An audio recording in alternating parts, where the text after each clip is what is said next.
Fachada do STF, imagem duplicada descortina-se para as laterais, imagem interna do plenário vazio, em letras brancas direto do plenário. Já estamos de volta com o direto do plenário, com imagens... A apresentadora em bancada vira-se para o telão. Ao vivo, com a entrada dos ministros no plenário do Supremo Tribunal Federal. O ministro Luiz Fux presidindo a sessão presencial e também utilizando-se tecnologia para sustentações orais e também alguns ministros que já apresentam as suas respectivas participações por meio digital também dentro desse período, dessa realidade que nós vivemos hoje em dia. A expectativa é justamente de 3 processos, o primeiro deles a DPF 188, da qual falamos agora no início do nosso programa de hoje, também agora já a entrada do Procurador-Geral da República, para que tenhamos o chamamento, a leitura da ata da sessão anterior, avisos gerais eventualmente e o início da sessão ao vivo direto do plenário. Boa tarde, Cássio. Boa tarde, como é que você está? Tudo bem? Tudo bom? Estou fora. Está transmitindo, tá? Avisa eles. Boa tarde, já estamos em transmissão. Muito boa tarde, senhoras. Abre a sessão no plenário físico do STF o ministro-presidente, excelentíssimo ministro Luiz Fux. Senhora ministra Rosa Weber, vice-presidente, senhora ministra Carmen Lúcia, nossa decana, saudar o ministro Gilmar Mendes, nosso decano, ministro Ricardo Lewandowski, ministro Dias Toffoli, ministro Luiz Roberto Barroso, está aqui no nosso virtual, ministro Luiz Edson Fachin, ministro Alexandre Moraes. Na imagem ao centro da mesa, o ministro-presidente, excelentíssimo ministro Luiz Fux, presidente do STF. À sua direita, representante, procurador-geral da República. À sua esquerda, a secretária-chefe da sessão. Mandou uma comunicação nesse sentido a mim. De qualquer maneira, não votaria presencialmente. Queria também fazer uma saudação especial ao doutor Augusto Brandão de Aras, nosso procurador-geral da República. Senhores ministros, nós aqui vamos anunciar a arguição de descumprimento do preceito fundamental 188, da relatoria de Sua Excelência, o ministro Edson Fachin. Esse processo ele se iniciou no plenário físico e depois ele foi para o plenário virtual.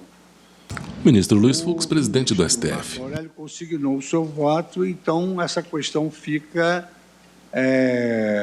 esse voto dele permanece de acordo com o que resolvemos na última sessão. Agora, há uma metodologia também prática, porque os demais ministros votaram.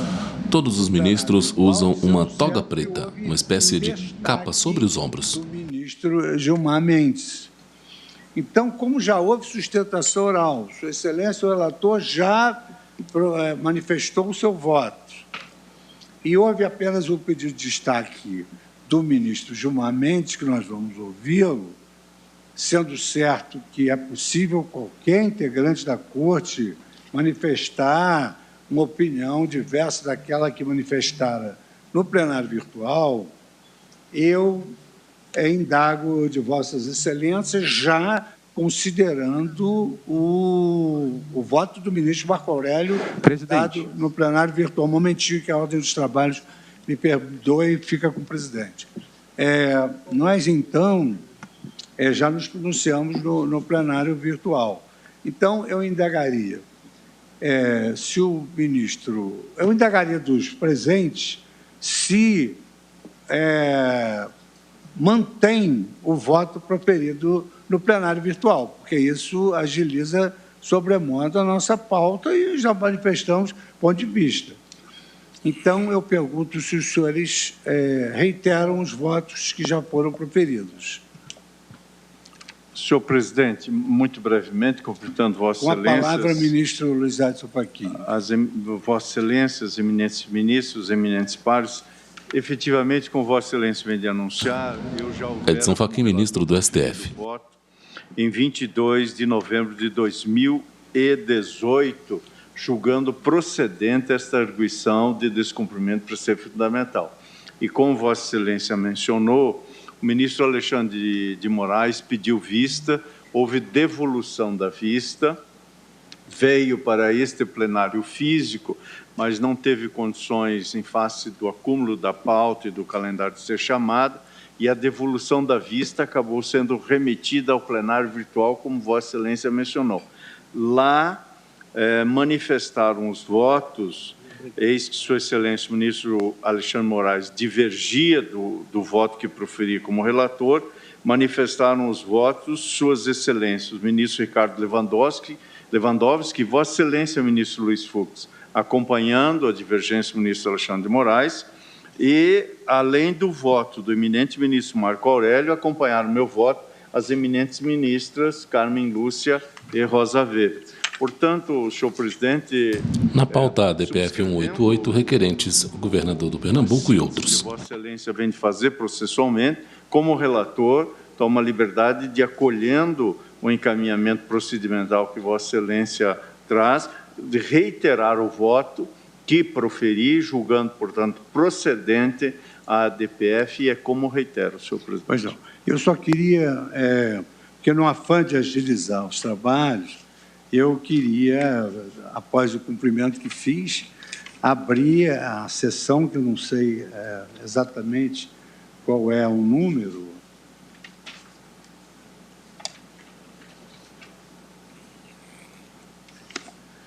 Então, evidentemente que já considero aberta a 18ª sessão ordinária do plenário. O ministro recebe uma porção de papéis da secretária. Fazer a leitura da ata da sessão anterior, como de praxe, e aí depois eu vou indagar todos os colegas sobre essa questão e depois dar a palavra ao eminente advogado que assumiu a tribuna. Ata da 17ª Sessão Extraordinária do Plenário do Supremo Tribunal Federal, realizada em 9 de junho de 2022. Presidência do senhor ministro Luiz Fux. De pé no plenário, à esquerda do ministro, presidente Carmen Lília Oliveira de Souza, assessora-chefe do plenário. Dias Toffoli, Rosa Weber, Roberto Barroso, Edson Fachin, Alexandre de Moraes, Nunes Marques e André Mendonça. Vice-procurador-geral eleitoral, Dr. Paulo Gustavo Gonet Branco. Abriu-se a sessão às 14h41, sendo lida e aprovada a ata da sessão anterior. Há alguma observação em relação à ata? Não havendo, eu considero a ata aprovada. Então, agora eu faço essa indagação a todos os componentes na ordem de votação. O ministro Edson Fachin reitera o voto proferido na oportunidade fisicamente. O ministro Alexandre de Moraes, que pediu vista. Boa tarde, presidente. Cumprimento Vossa Excelência, a ministra Rosa Weber, nossa vice-presidente, ministra Carmen, ministros, também o doutor Augusto Aras. Eu também reitero, presidente, só recordando, eu divergi do eminente ministro relator, julgando improcedente os pedidos formulados e declarando a constitucionalidade dos artigos impugnados. À esquerda da mesa, o ministro Alexandre de Moraes. Pois não. Então, colho o voto do ministro Alexandre, porque foi o que devolveu a vista. Agora, então, o ministro, o ministro Nunes Marques, a Excelência reitera o voto proferido no plenário virtual? Mas ele não votou. Ele não votou na época? Porque o ministro André Mendonça está no lugar do ministro Marco Aurélio e não vota. Então, pela ordem aqui, nós teríamos de passar ao ministro Barroso, né, que votou. Também não votou. Senhor presidente, se Vossa Excelência me permite, foi Vossa Excelência, o ministro Ricardo Lewandowski, que acompanharam o ministro Alexandre de Moraes. E as eminentes ministras Carmen Lúcia e Rosa Weber acompanharam o meu voto. Pelo registro que tenho aqui como relator, esses foram os votos proferidos. Então já tinham votado. Ministros julgam a ação com dispositivos legais que tratam da distribuição dos recursos do Fundef. ADPF 188, requerentes governador do Pernambuco e outros.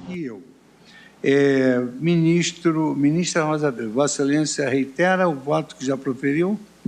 Reitero, boa tarde a todos. Reitero, senhor presidente, o voto que já proferi, acompanhando o eminente relator, ministro Luiz Edson Fachin. Ministra Carmen Lúcia, Vossa Excelência, como também, vota? presidente, cumprimentando Vossa Excelência e todos os senhores ministros, nosso procurador-geral, senhores advogados, também reitero o voto. Ministra Carmen Lúcia. Na sentada anterior, no meu caso, acompanhando o voto do ministro relator Edson Fachin. Ministro Ricardo Lewandowski, Vossa Excelência, como vota? Senhor presidente, boa tarde. Cumprimentando Vossa Excelência, cumprimento todos os presentes. Eu vou pedir vênia ao relator, reitero meu voto proferido no plenário virtual para acompanhar a divergência inaugurada pelo ministro Alexandre de Moraes. Eu também peço vênia a Vossa Excelência, ministro Luiz Edson Fachin, para acompanhar a divergência aberta pelo ministro Alexandre de Moraes. Presidente, eu não votei. Já votou? Não, eu não votei. Então, não votou, por isso... por isso... Intervém o ministro Alexandre. Temos de ouvir o destaque conforme a nossa regra. Agora vamos ouvir o destaque e colher os votos de quem ainda não votou. Nós temos votado assim, eu não objetaria que o ministro Barroso votasse. Com a palavra o ministro Gilmar Mendes. Processo meu voto. Vossa Excelência quer votar antes? Para mim, tanto faz. Eu não sabia que o ministro Gilmar tinha pedido destaque. Eu estava tratando como devolução de vista do ministro Alexandre. Ministro Luiz Roberto Barroso, por videoconferência. Eu sou o decano, portanto, tem a prerrogativa de escolher. Por favor, Vossa Excelência pode votar e em seguida eu voto. Então tá. Presidente, como, enfim, o debate já foi feito, eu vou apenas me limitar a ler a emenda do meu voto. Então, ministro Luiz Roberto Barroso, deixa eu apenas... Intervém o ministro, presidente da Suprema Corte, o ministro Luiz Fux. Com a advocacia, o ilustre advogado, logo no início, gostaria de falar, qual seria a questão? Sim, presidente, obrigado, saúde da Corte. É uma breve questão de fato que o Estado de São Paulo... Advogado de pé na tribuna. Traz aqui a esse Supremo Tribunal Federal... Tribuna de frente para os ministros. Na imagem ao fundo, parte da plateia. Poltronas vazias. Sim, mas é justamente essa questão, Excelência, porque, no entender do Estado de São Paulo, há um fato novo que sobreveio após o início do julgamento, que é a promulgação da Emenda Constitucional 108 de 2020, que altera a sistemática de repartição dos recursos do Fundeb e, portanto, tem uma relação direta com o objeto dessa controvérsia, que são as cotas do salário e educação. Então, o Estado de São Paulo submete a esse plenário essa necessidade de apreciação de um fato novo para que se considere sobre a sistemática de votação... Ministros julgam ação contra dispositivos legais que tratam da distribuição dos recursos do Fundef. A DPF 188, requerentes governador do Pernambuco e outros. 2020, que alterou as raízes da repartição de receitas destinadas à educação a estados e municípios, porque justamente essa emenda propiciou que fossem destinados mais recursos para estados menos favorecidos, sem prejuízo de que estados mais favorecidos... Então, esse é o fato novo que o Estado de São Paulo submete à Corte. Obrigado, estamos esclarecidos sobre esse fato novo, e aí eu concedo... Ministro Luiz Fux, presidente do STF. Luiz Roberto Barroso, e depois ao ministro Gilmar Mendes. Então, o ministro Luiz Roberto Barroso, Vossa Excelência tem a palavra. Boa tarde, então, presidente. Cumprimento Vossa Excelência, cumprimento nossas eminentes ministras, vice-presidente Rosa Weber. Para o voto por videoconferência, o ministro Luiz Roberto Barroso. Cumprimento o relator, o ministro Luiz Edson Fachin. Cumprimento nossa secretária do plenário, doutora Carmen Lilian, o ilustre advogado, o ilustre procurador do Estado, que se encontra na tribuna. Presidente, o julgamento já vai avançado e muitos dos argumentos já foram lançados em plenário virtual, portanto, eu vou me limitar a ler... Na pauta, a DPF 188, requerentes governador do Pernambuco e outros. Ministros julgam ação contra dispositivos legais que tratam da distribuição dos recursos do Fundef. De preceito fundamental, eu o estou reconhecendo, porque essa DPF impugna legislação anterior ao parâmetro constitucional em relação ao qual o controle de constitucionalidade deve ser exercido, e o preceito fundamental indicado aqui é o direito à educação, que me parece fora de dúvida. Portanto, eu conheço da DPF, como já fizeram os demais, e digo o seguinte: a emenda constitucional número 53 de 2006 estendeu a destinação da contribuição ao salário educação à educação básica e constitucionalizou a distribuição de cotas estaduais e municipais, deixando expresso como único critério a distribuição proporcional ao número de alunos matriculados. Portanto, nós estamos lidando aqui com uma emenda constitucional superveniente à legislação infraconstitucional anterior. A legislação infraconstitucional anterior à emenda constitucional previa como critério de distribuição da contribuição entre os entes a origem da arrecadação realizada em cada estado e no Distrito Federal. Essa previsão, na minha visão, não atende à alteração constitucional, pois aprofunda as desigualdades regionais, mitiga o direito ao acesso à educação e é lesiva ao Pacto Federativo. Portanto, nós tínhamos um critério anterior, um critério legal, que previa a origem dos recursos do salário e educação como o critério distributivo, de modo que, de certa forma, você devolvia para o estado em que foi arrecadado. Sobreveio uma emenda constitucional para mudar esse critério e para beneficiar os estados menos favorecidos e estabeleceu como critério o número de alunos e, portanto, o número de matrículas e não mais a origem do recurso. Me parece que esta é uma determinação categórica da emenda constitucional.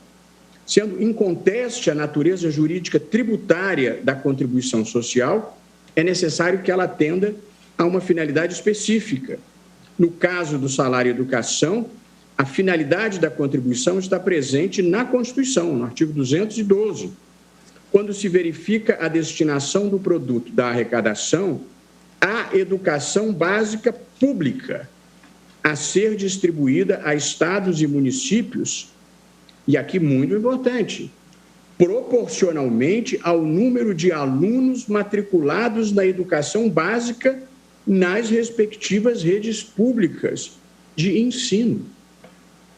Portanto, para atender ao propósito redistributivista da Constituição e de eliminação das desigualdades regionais, uma emenda constitucional mudou o critério para não privilegiar os estados mais favorecidos, que arrecadam mais, mas sim privilegiar os estados que têm maior número de matrículas.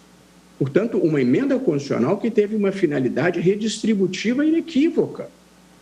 E não sendo a emenda constitucional inconstitucional, esse é o critério que, com todas as vênias e respeitando os entendimentos contrários, me parece que deve ser seguido. Por todo o exposto, presidente, eu estou acompanhando o relator e julgando procedente o pedido, a fim de, nos termos do seu voto, proceder à interpretação conforme do conjunto normativo compreendido pelo artigo 15, parágrafo 1º da Lei Federal 9424 de 96 e artigo 2º da Lei Federal 9766 de 98, ambas alteradas pela Lei 10.832 de 2003, para determinar que as cotas estaduais e municipais cabíveis a título de salário educação sejam integralmente distribuídas, observando-se tão somente a proporcionalidade do número de alunos matriculados de forma linear. E, portanto, eu adiro também à proposta de tese feita pelo relator, que coincide, não na literalidade, mas no seu espírito, com a que proponho no meu voto. E já antecipando, presidente, um debate que pode ser superveniente, eu estou também propondo a atribuição de efeitos prospectivos à decisão, a fim de que seus efeitos sejam produzidos a partir da publicação da ata do julgamento, para que estados e municípios... Por videoconferência, quem vota é o ministro Luiz Roberto Barroso. Na pauta, a DPF 188.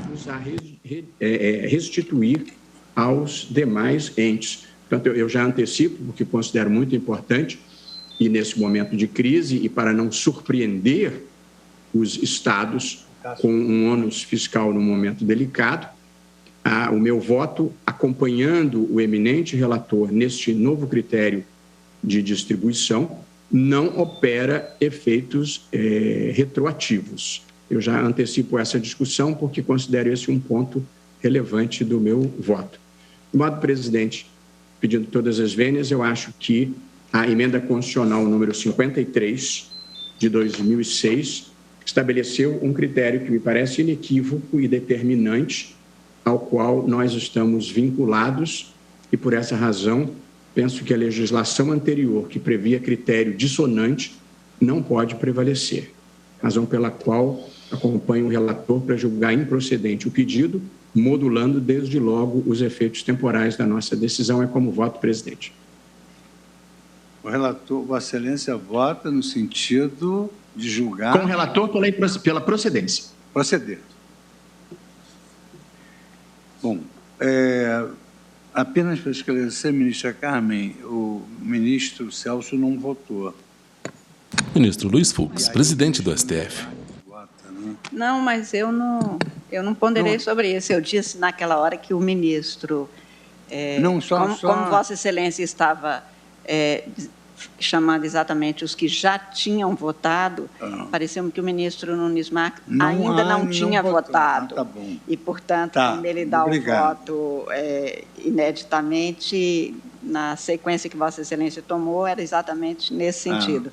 Mas, exatamente, agradeço o mais ministro uma Nunes vez Marques... a colaboração sempre profícua de Vossa Excelência. Era nesse sentido, porque Vossa Excelência estava tomando os votos dos que já tinham votado e o ministro Nunes Marques não tinha votado ainda. Então, é ele que vota mesmo. Tem razão.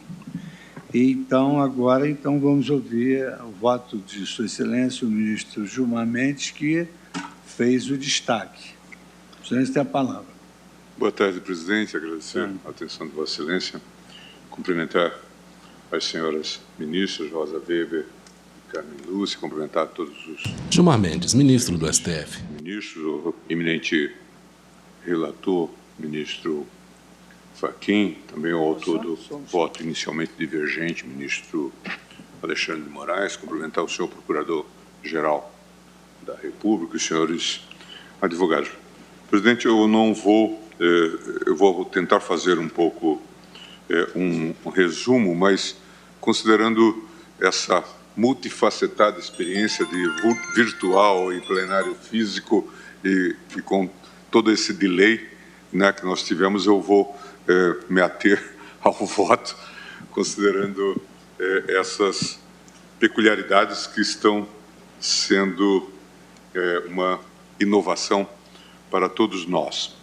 É uma arguição de descumprimento de preceito fundamental proposta pelos governadores dos estados de Pernambuco, Sergipe, Piauí, do Ceará, Alagoas, Bahia, do Maranhão, do Rio Grande do Norte e da Paraíba, em que questionam a interpretação dada pelo Fundo Nacional de Desenvolvimento de Educação, FNDE, ao bloco normativo resultante do artigo 15, parágrafo 1º da Lei... Vista do plenário interno. 96, Ministros em plenário.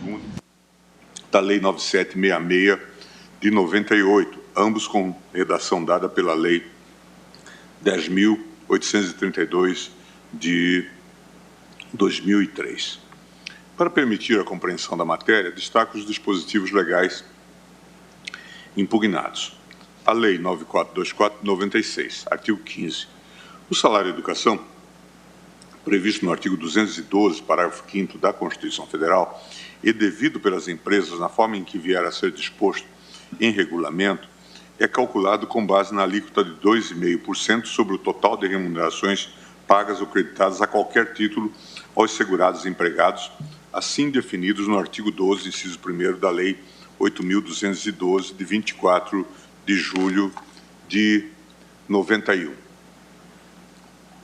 Parágrafo 1º. O montante da arrecadação do salário de educação após a dedução de 1% em favor do Instituto Nacional de Seguro Social, INSS, calculado sobre o valor por ele arrecadado, será distribuído pelo Fundo Nacional de Desenvolvimento da Educação, FNDE, observada em 90% de seu valor a arrecadação realizada em cada estado e no Distrito Federal em cotas da seguinte forma. Cota federal, correspondente a 1/3 do montante de recursos que será destinado ao FNDE e aplicada no financiamento de programas e projetos voltados para a universalização do ensino fundamental, de forma a propiciar a redução dos desníveis socioeducacionais existentes entre municípios, estados, Distrito Federal e regiões brasileiras. Cota estadual e municipal, correspondente a 2/3 do montante de recursos, que será acreditada mensal e automaticamente em favor das secretarias de educação dos estados, do Distrito Federal e dos municípios, para financiamento de programas, projetos e ações de ensino Fundamental. E a Lei 9766, de 98. Artigo 2º. A cota estadual e municipal do salário e educação, de que trata o parágrafo 1º e seu inciso 2 do artigo 15 da Lei 9424, de dezembro de 96, será integralmente redistribuída entre o Estado e seus municípios de forma proporcional ao número de alunos matriculados no ensino fundamental nas respectivas redes de ensino, conforme apurado pelo Censo Educacional realizado pelo Ministério da Educação, redação dada pela Lei 10.832, de 2003. Os autores apontam como parâmetro de controle o artigo 212, parágrafo 6º da Constituição Federal, com a redação dada pela Emenda Constitucional 53 de 2006, como já foi aqui apontado, cujo teor assim estabelece. Artigo 212. A União aplicará anualmente nunca menos de 18 e os Estados, o Distrito Federal e os municípios, 25% no mínimo da receita resultante de impostos, compreendida proveniente de transferências na manutenção e desenvolvimento do ensino. Parágrafo 5º. A educação básica pública terá como fonte adicional de financiamento a contribuição social do salário e educação recolhido pelas empresas na forma da lei. Parágrafo 6º. As cotas estaduais e municipais da arrecadação da contribuição do salário e educação serão distribuídas proporcionalmente ao número de alunos matriculados na educação básica nas respectivas redes públicas de ensino. Alegam os autores que a Emenda Constitucional número 53 de 2006 alterou a forma de distribuição da receita do salário e educação prevista na legislação infraconstitucional. Em resumo, defendem que o Constituinte Reformador afastou toda e qualquer consideração acerca do local de arrecadação do tributo, estabelecendo que o rateio da arrecadação deve observar exclusivamente o número de alunos matriculados na rede pública de ensino. O julgamento foi iniciado em 22 de novembro de 2018, quando o relator desta ação, o eminente ministro Edson Fachin, votou no sentido de julgar procedente a arguição de descumprimento de preceito fundamental. Entendeu Sua Excelência que os dispositivos impugnados foram revogados pela Emenda Constitucional número 53 de 2006, que inaugurou o critério único para a divisão dos recursos arrecadados a título de salário e educação. Na sequência, o julgamento foi interrompido em razão do pedido de vista do eminente ministro Alexandre de Moraes. Em 14 de setembro de 2020, o processo foi submetido a julgamento em ambiente virtual.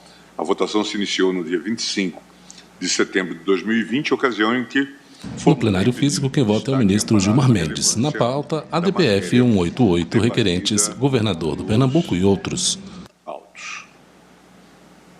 E aqui só, antes de tratar da contribuição social, presidente, eu faço um breve registro da delicadeza da matéria e da repercussão agora apontada pelo ministro Barroso sobre as finanças estaduais, né, com todos os reflexos que isto precisa ter a avaliação adequada. De alguma forma, o tribunal tem sido chamado para decidir um sem número de casos envolvendo o federalismo fiscal, mais recentemente, inclusive, essa questão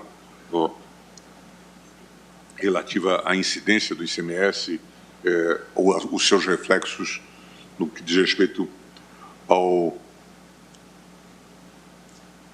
preço dos combustíveis, e eu fico assim um tanto quanto preocupado. Eu já lembrei aqui no plenário que, de alguma forma, com essas reformas pontuais, nós podemos estar, às vezes, operando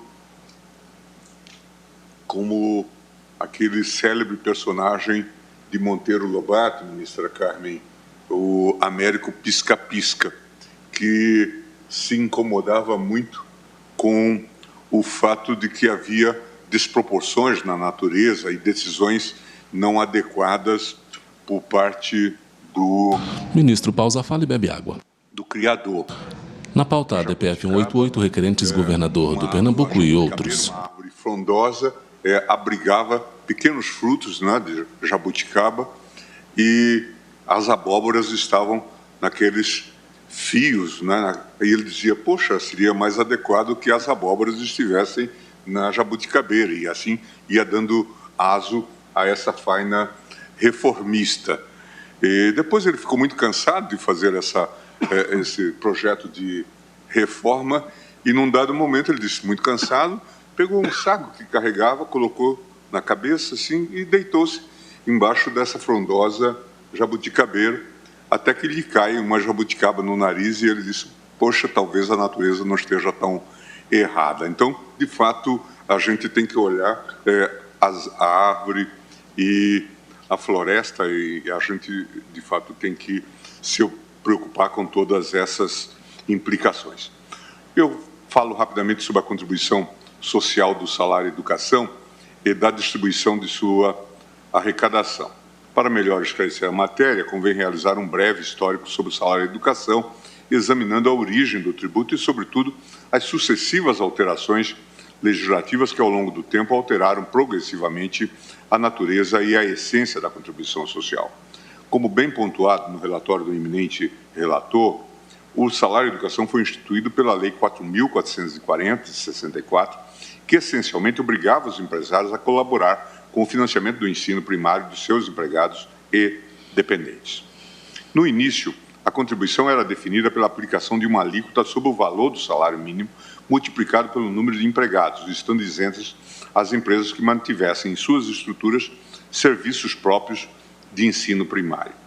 Em relação à destinação do produto da arrecadação, previa o artigo 4º da Lei 4.440 que os recursos seriam distribuídos entre a União e os Estados, adotando-se o local da arrecadação do tributo como critério fundamental para o rateio e cálculo das cotas estaduais. Eu transcrevo, então, o artigo 4º da Lei 4.440.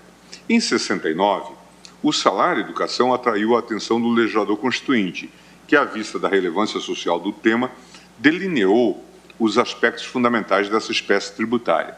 A esse respeito, a Constituição da República de 67, na redação dada pela Emenda Constitucional número 1 de 69, estabeleceu que as empresas comerciais, industriais e agrícolas são obrigadas a manter o ensino primário gratuito de seus empregados e o ensino dos filhos destes entre os 7 e os 14 anos, ou a concorrer para aquele fim mediante a contribuição do salário-educação na forma que a lei estabelecer.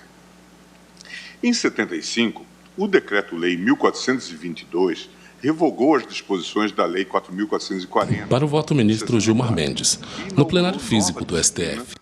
Sobre a forma de distribuição dos valores arrecadados a partir do salário. Na pauta ADPF 188, requerentes governador do Pernambuco e outros. Destaco as seguintes, pela intensa pertinência com a causa em exame.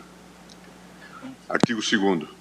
O montante da arrecadação do salário-educação em cada estado e território e no Distrito Federal, depois de feita a dedução prevista no parágrafo 3º deste artigo, será acreditado pelo Banco do Brasil, S.A., em duas contas distintas.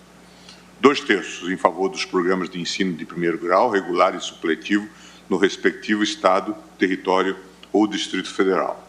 1/3 em favor do Fundo Nacional de Desenvolvimento da Educação.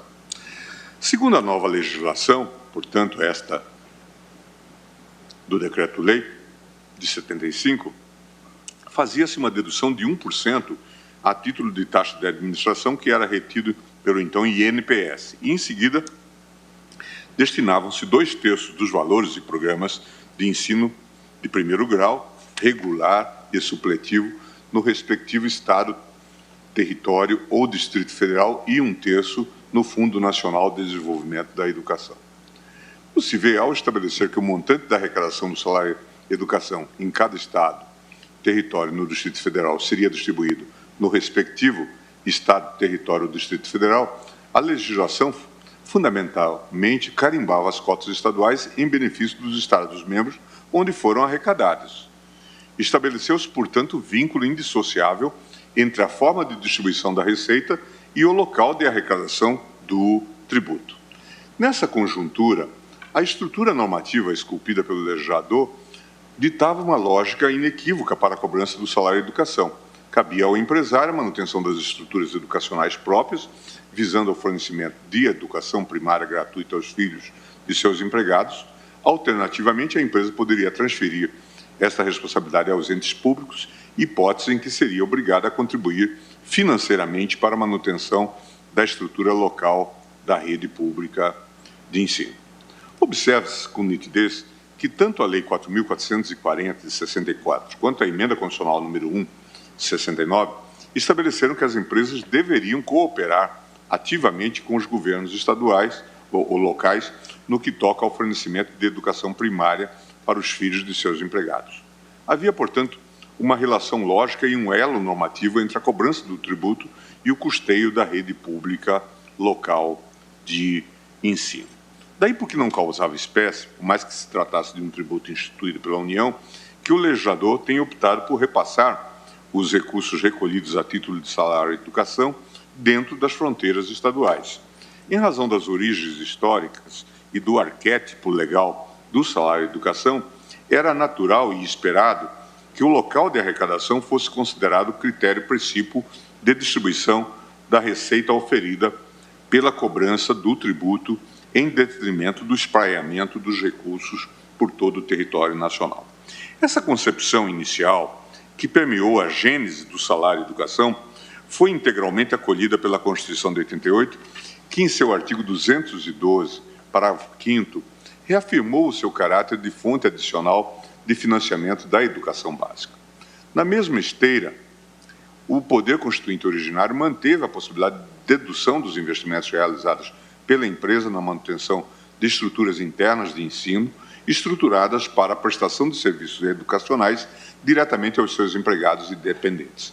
É o que se extrai da redação original do artigo 212, parágrafo 5º da Constituição Federal de 88. 212, parágrafo 5º. O ensino fundamental público terá como fonte adicional de financiamento a contribuição social do salário e educação, recolhida na forma da lei pelas empresas, que dela poderão deduzir a aplicação realizada no ensino fundamental de seus empregados e dependentes. Em sua redação primitiva, porém, o dispositivo constitucional nada mencionava sobre o modo e os critérios de distribuição da receita tributária, que permaneceram regidos pela legislação infraconstitucional. Nessa toada, o Congresso Nacional aprovou um complexo normativo para disciplinar o procedimento de distribuição dos recursos. A DPF 188, quem vota é o ministro Gilmar Mendes. Formado pela confluência dos artigos 15, parágrafo 1º da Lei 9424 e 2º da Lei 9766. No artigo 15, parágrafo 1º da Lei 9424, com a redação dada pela Lei 10.832, de 2003, o legislador dispôs que, após a dedução de 1% em benefício do INSS, 10% da arrecadação permaneceria com o Fundo Nacional de Desenvolvimento da Educação, FNDE. No mais, determinou que os 90% restantes fossem distribuídos de acordo com a arrecadação realizada em cada Estado membro, da seguinte forma: a cota federal, correspondente a 1/3 dos recursos arrecadados em todas as unidades federadas, permaneceria sob a administração do FNDE, para aplicação em projetos voltados à redução dos desníveis socioeducacionais entre os municípios, estados e regiões brasileiras. As cotas estaduais e municipais, correspondentes a 2/3 dos recursos arrecadados com a cobrança do salário e educação, seriam creditadas em benefício das secretarias de educação dos estados, do Distrito Federal e dos municípios para financiamento de programas, projetos e ações de ensino fundamental. É o que se vê na redação do dispositivo legal. Artigo 15, parágrafo 1º.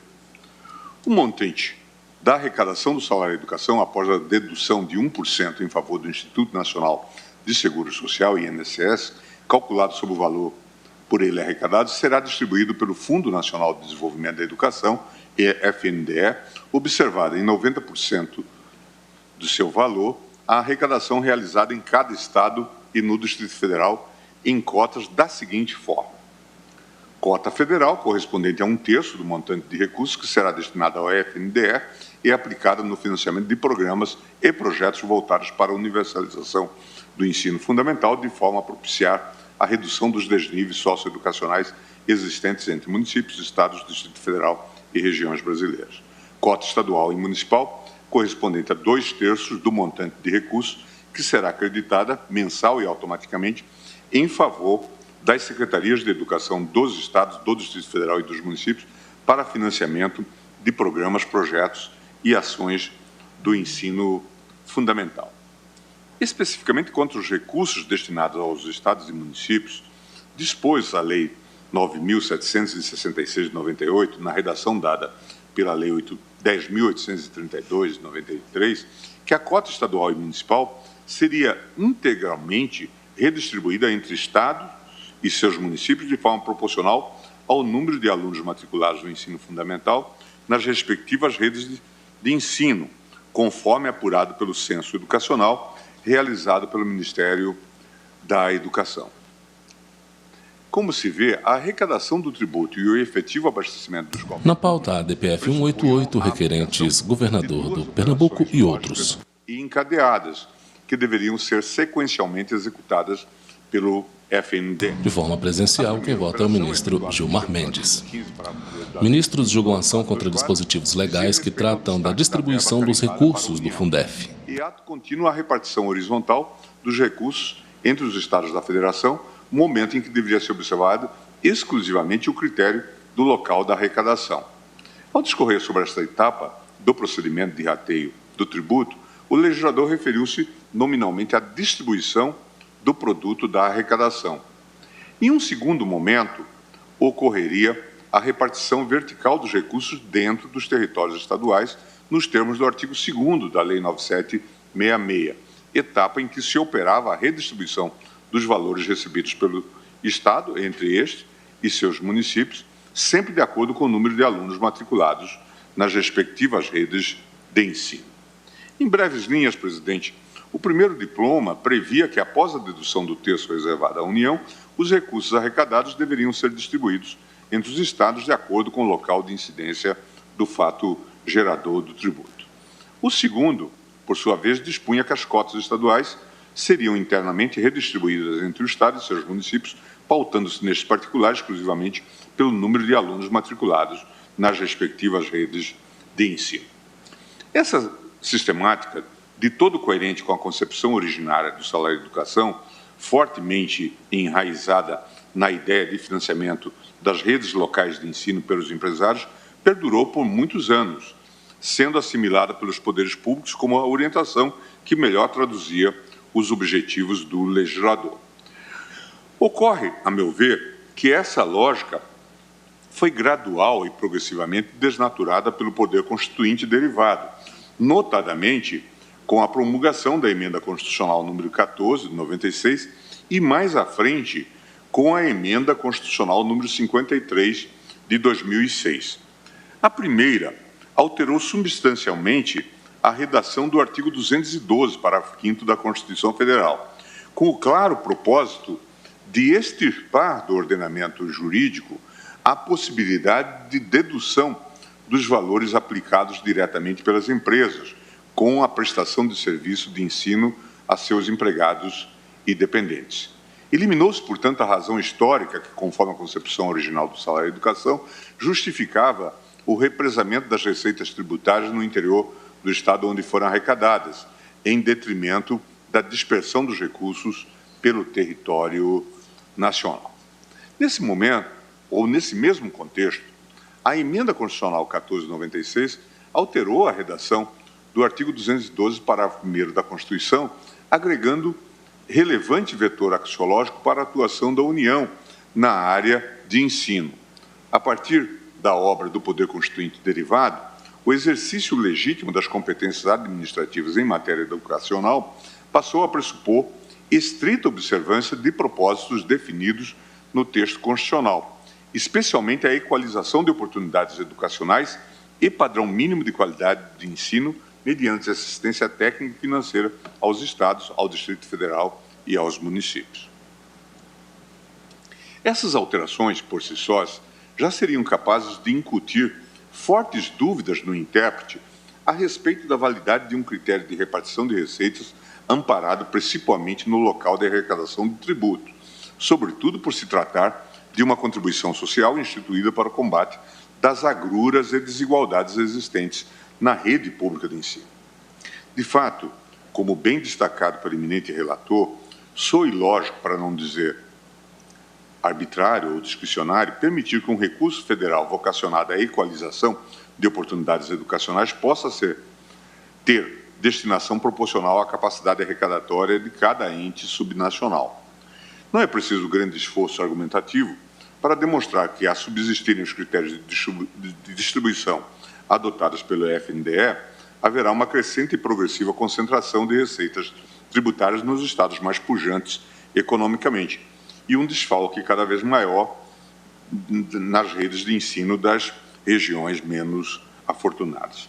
A propósito, dados constantes de memoriais entregues pelo Estado do Piauí e do Maranhão evidenciam que as desigualdades na distribuição dos recursos do salário e educação vêm efetivamente aumentando.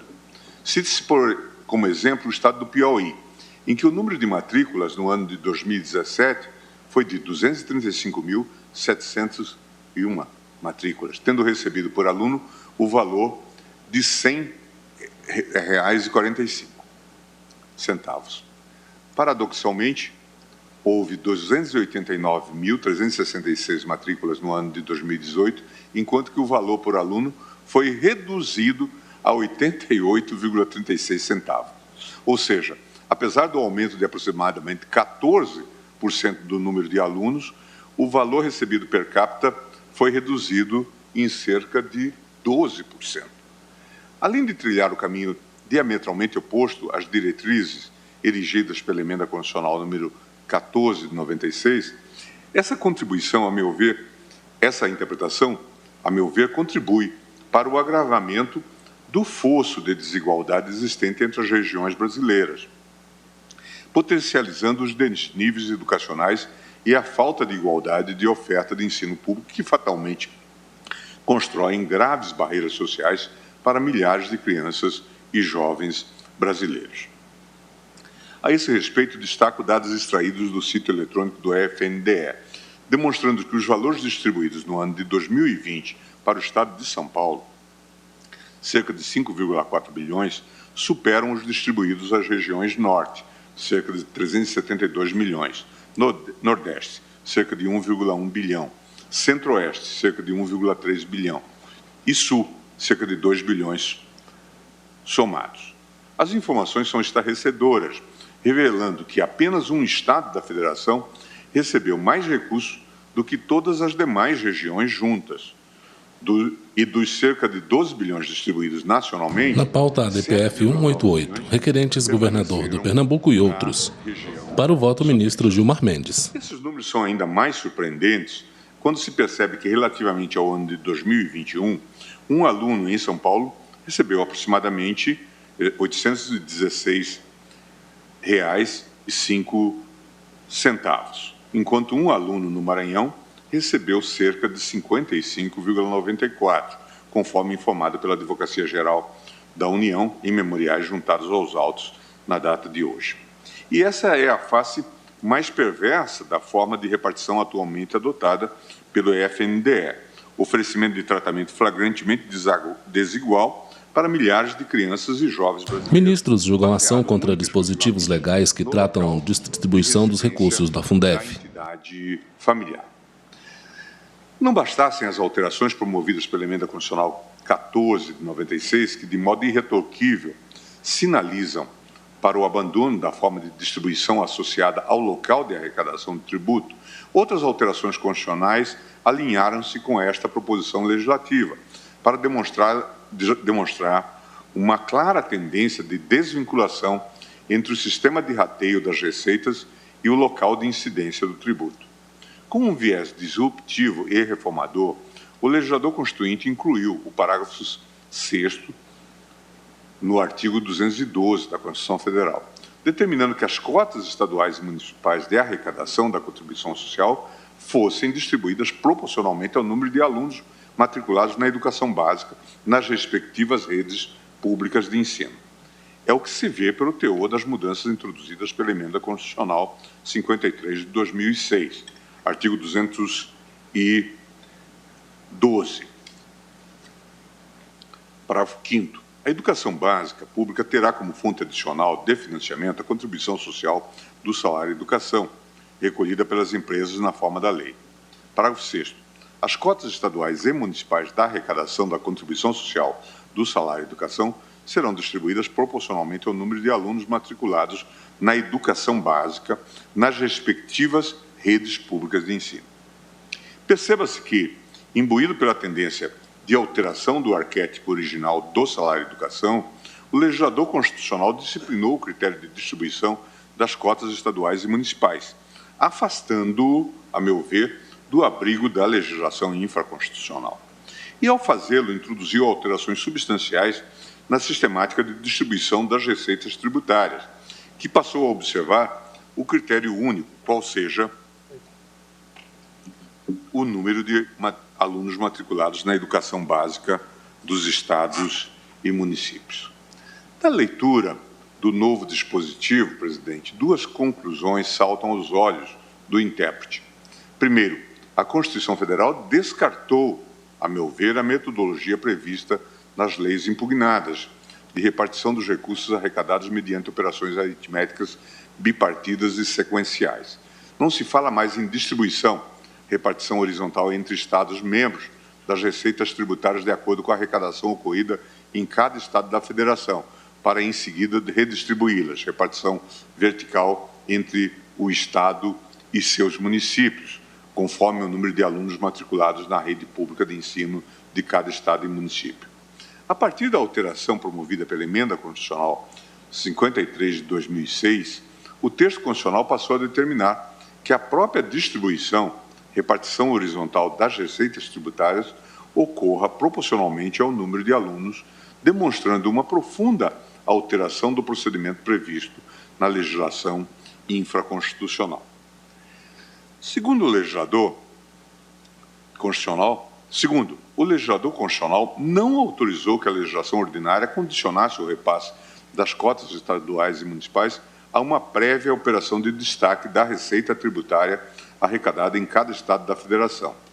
Dito de forma direta, insistir na repartição dos recursos em duas etapas, inicialmente de acordo com o local da arrecadação, para somente, então, redistribuí-los em atenção ao número de alunos, consoante o disposto no parágrafo 1º do artigo 15 da Lei 9424, 96, equivale, a meu ver, a interpretar a Constituição a partir da legislação ordinária.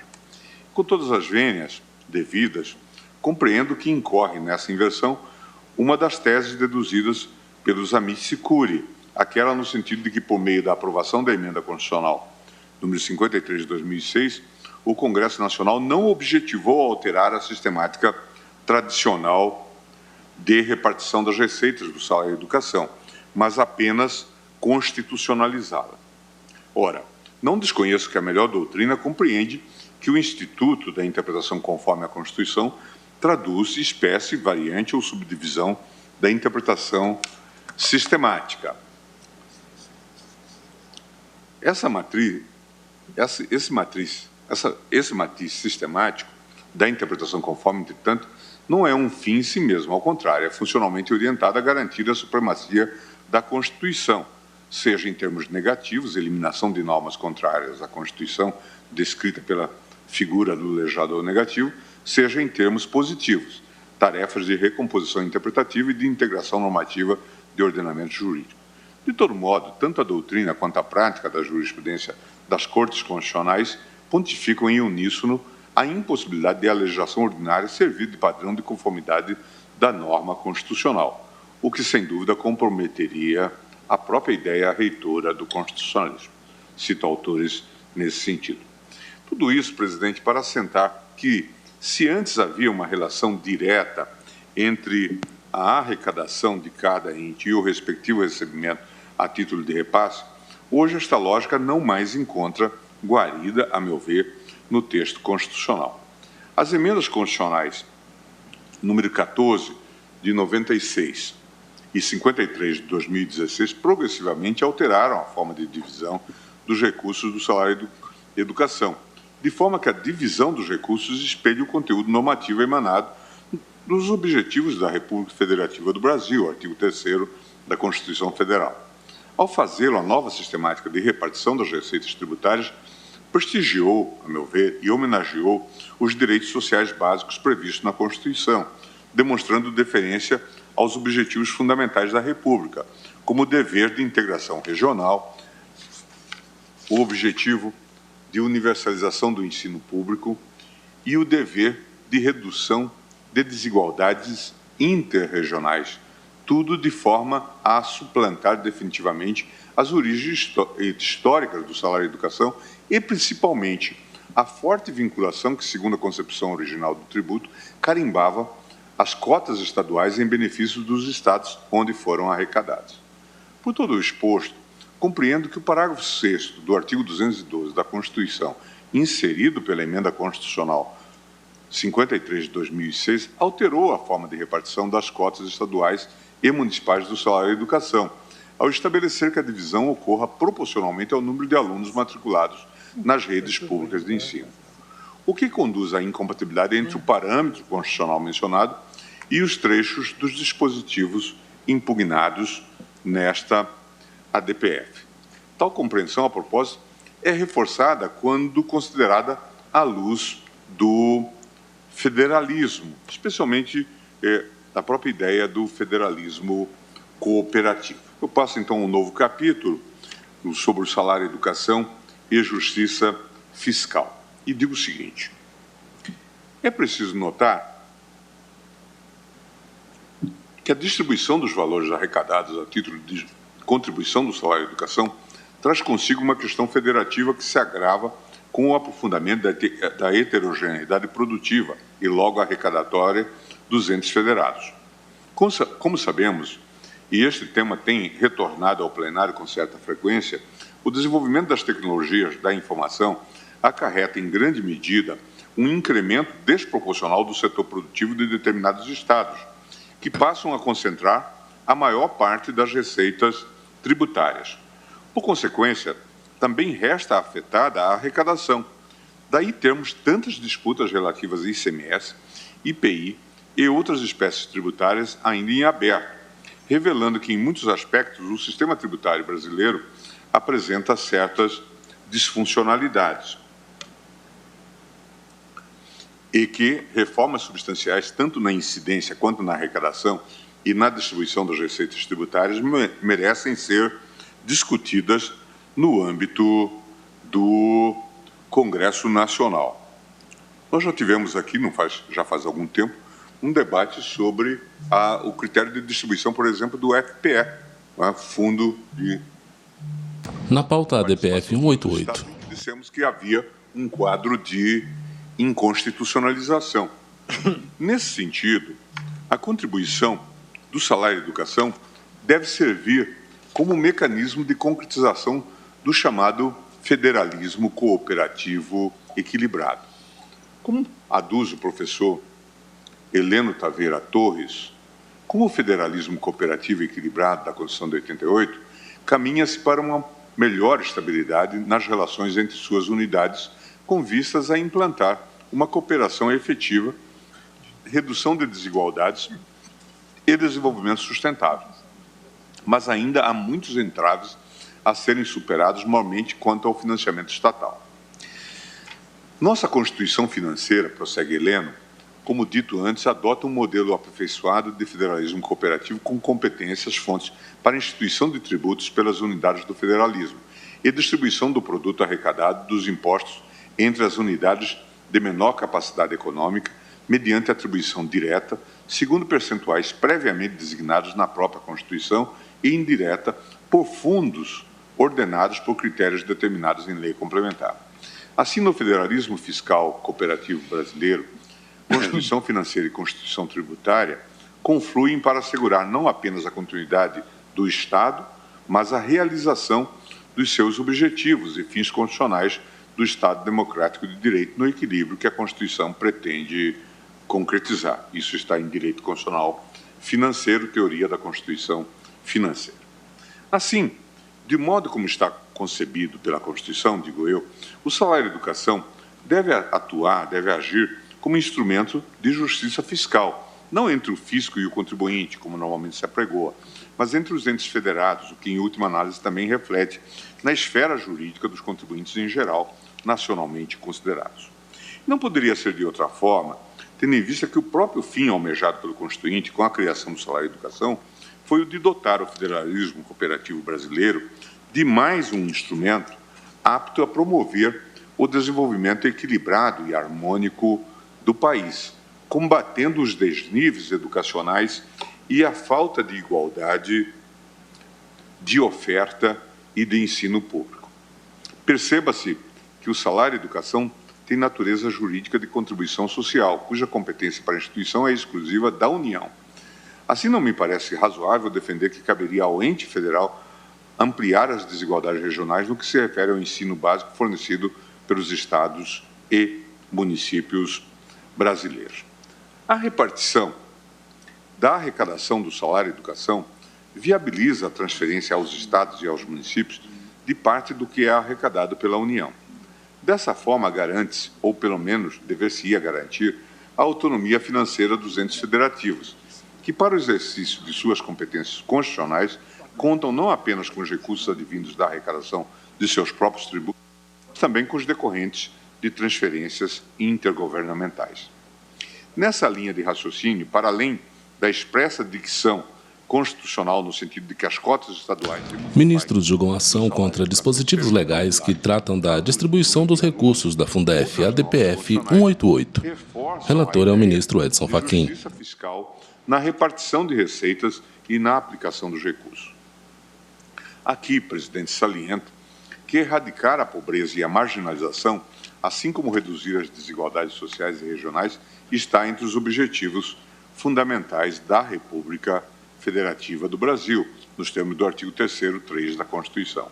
Ademais, sublinho que, consoante o artigo 205 da Constituição, a educação, direito de todos e dever do Estado e da família, será promovida e incentivada com a colaboração da sociedade, visando ao pleno desenvolvimento da pessoa, seu preparo para o exercício da cidadania e sua qualificação para o trabalho.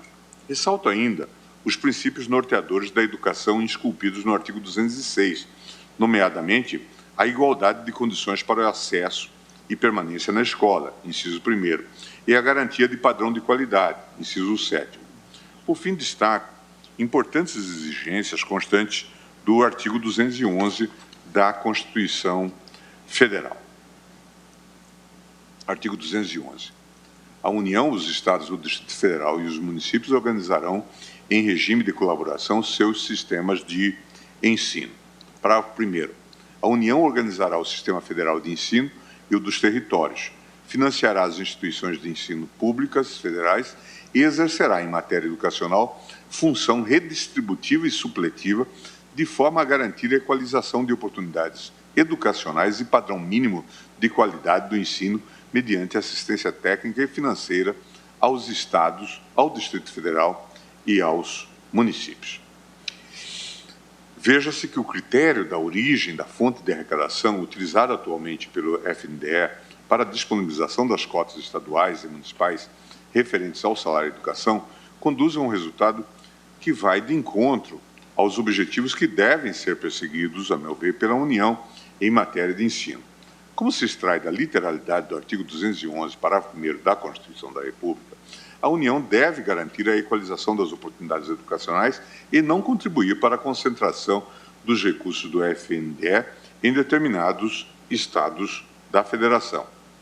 Na ADIM 875, já tive a oportunidade de me manifestar no sentido de que o modelo de distribuição das receitas tributárias adotado pela Constituição partilha por meio de fundos, 159.1, e participação direta no produto da arrecadação, 157, 158 e 159.2, possibilita a redução ou a atenuação das disparidades existentes entre as unidades da Federação.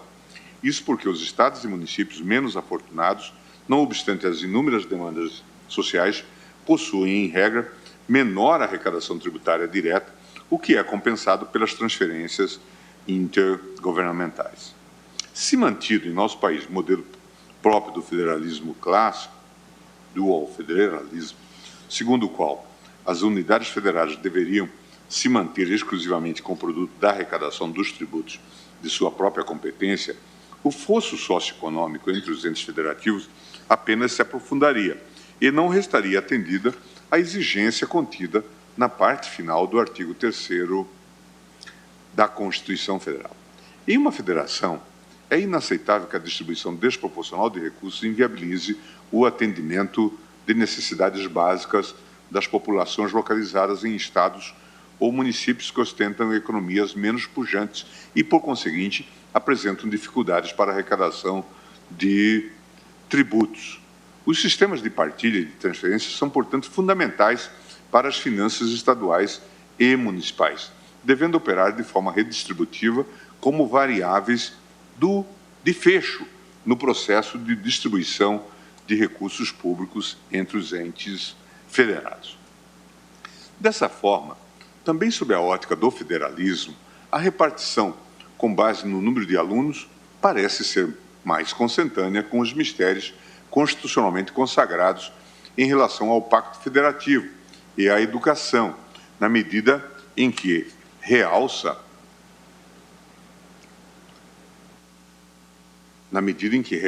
a pessoa, o destinatário do recurso, e não a simples arrecadação. O critério constante do parágrafo 6º do artigo 212 da Constituição se coloca, portanto, como ferramenta redistributiva e equalizadora da educação em nível nacional, conduzindo a uma progressiva eliminação das agruras identificadas na rede pública de ensino de determinados estados da Federação. Eu passo, então, presidente, anotando algo que já foi por mim mencionado, que a mudança eventual de leitura ou de interpretação tem sérias consequências, e daí a necessidade de, eventualmente, cogitarmos de, se for o caso, de uma modulação de efeitos. E digo o seguinte, mesmo entendendo que a melhor interpretação a ser seguida, no caso concreto, é no sentido de acolher a presente ADPF, deve-se reconhecer que a prática historicamente adotada pela União é no sentido de distribuir as receitas do salário de educação com base na arrecadação e, em seguida... Quem vota é o ministro Gilmar Mendes. Com base na quantidade de alunos matriculados nas redes públicas de ensino estaduais e municipais. É relevante destacar que a decisão tomada por esta Corte não tem, infelizmente, como refazer o passado. Em sendo assim, diante das consequências fiscais da eventual procedência desta ação, penso que é o caso de modular os efeitos da presente decisão.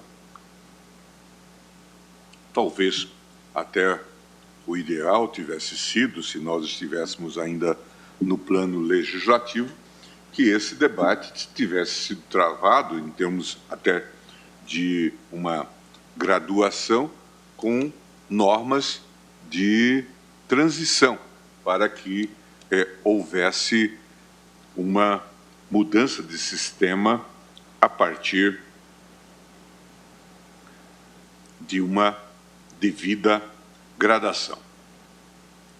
Atualmente, a questão relacionada à reserva de recursos para investimentos direcionados à educação já se encontra equacionada pela vinculação de receitas tributárias a essa área específica, Constituição, artigo 212, caput, pela contribuição social do salário de educação, 212, parágrafo 5º, e pela complementação da União ao Fundeb, nos termos do artigo 212-A da Constituição Federal.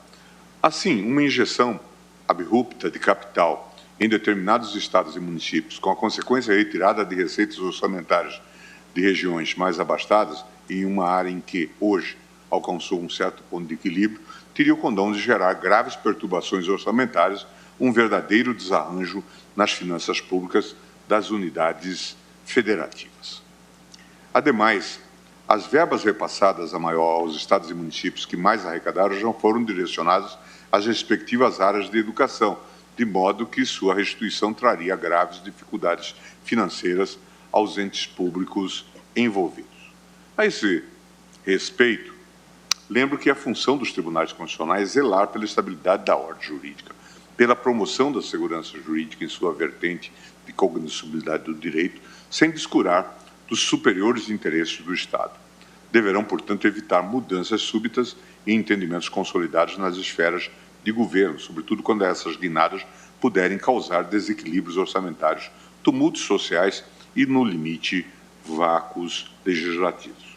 Daí porque afirmei, no julgamento da ADIM 875, de minha relatoria, julgado em 24 de 2 de 2010, que o afastamento do princípio da nulidade dependerá de um severo juízo de ponderação que, tendo em vista a análise fundada do princípio da proporcionalidade, faça prevalecer a ideia de segurança jurídica ou outro princípio constitucional manifestado sob a forma de interesse social relevante.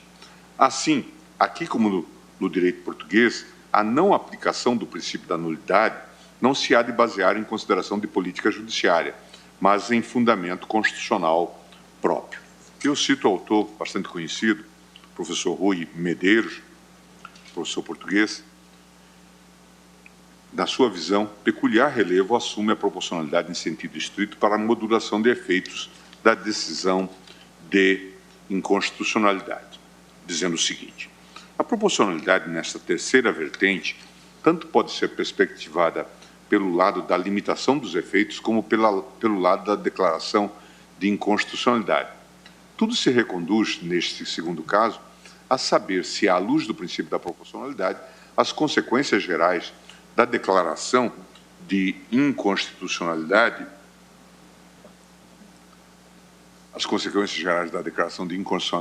são ou não excessivas.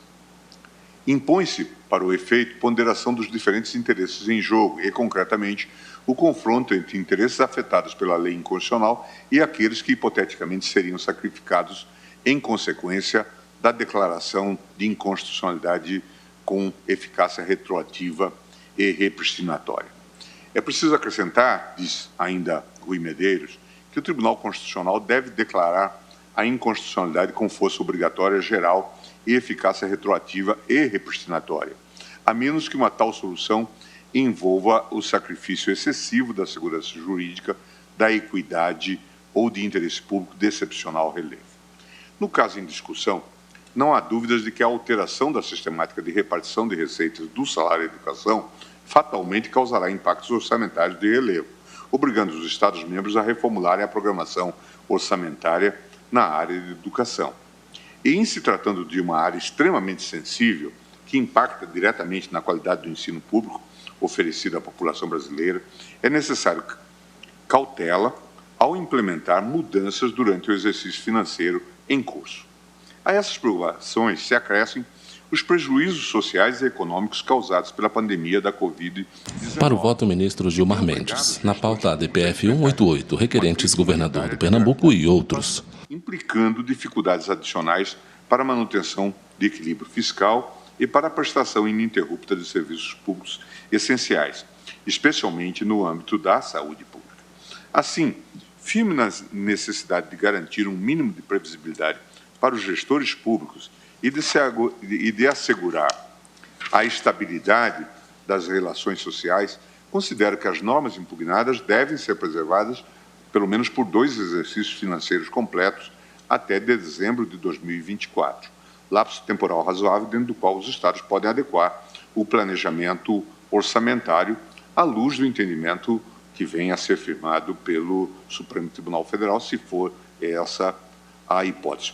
Por isso estou, presidente, acompanhando o eminente ministro relator, julgando procedente a ADPF, a fim de conferir interpretação conforme a Constituição aos artigos 15, parágrafo 1º da Lei 9424, 96 e 2º da Lei 9766, de 98.